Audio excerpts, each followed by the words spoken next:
Grief is the edge of panic. Last week I had a blog post all ready to go.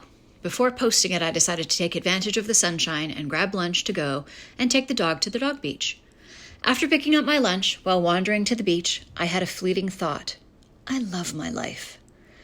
Before my son Ben died, I used to have that thought often. I really did love my life.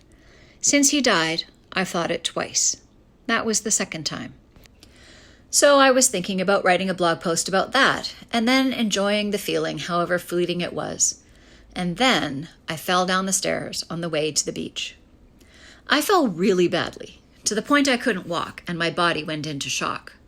I managed to get to a stump I could lean on and put my head down so I wouldn't pass out. I let the dog go because he was frantic to get to off-leash playtime, and I was worried he was going to pull me over.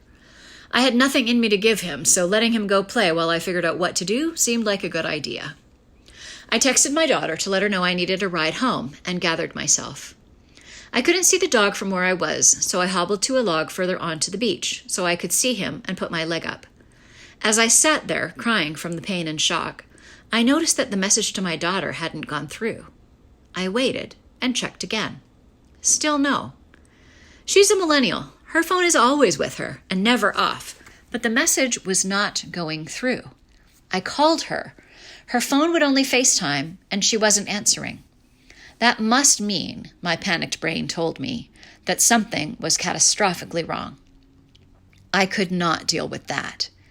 Then the panic hit harder, and I went into the ugly cry.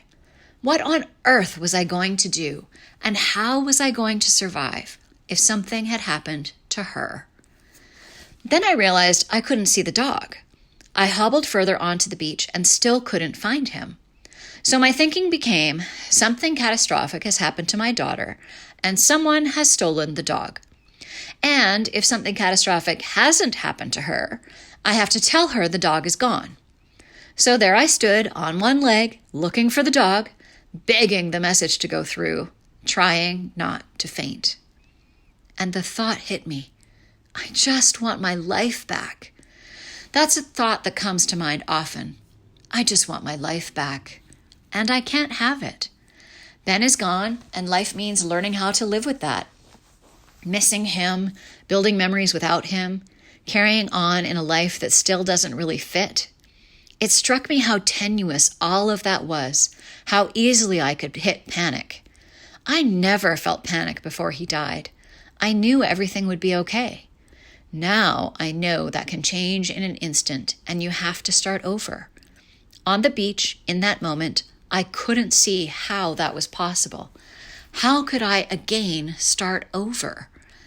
Most days, I feel like I'm doing okay. One moment at a time, I'm learning how to live. And in that moment, it felt like every step I had taken in the past 18 months was gone, and I was back on the phone with the police learning that Ben had died. Everything was fine, of course. The dog was playing with some dog friends on the other side of a pile of logs. Kathleen got home and got my message when she hit the Wi-Fi and came to pick me up. I'm on crutches while my leg mends and spend much of the time this past week with my leg elevated, contemplating that slide to panic. I feel stable most days. I'm able to let the emotions that come flow through and hold that everything is okay. That no matter what happens, I can find a way to carry it forward with me. When I feel overwhelmed, I remind myself that in this moment I'm safe, I am supported, and I am loved. Now I need to find a way to know that when something goes wrong, when the fear hits. Learning to live again means learning to pivot and change focus when the catastrophizing comes, to let it flow on by and not get hooked.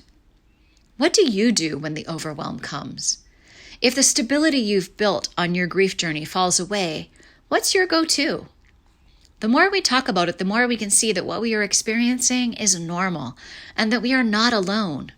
Grief is isolating. It can feel very lonely. I hope reading about my experience leaves you feeling less alone. I hope it helps. If you or someone you know is struggling to find your way in grief, please reach out for help. You don't have to do it alone.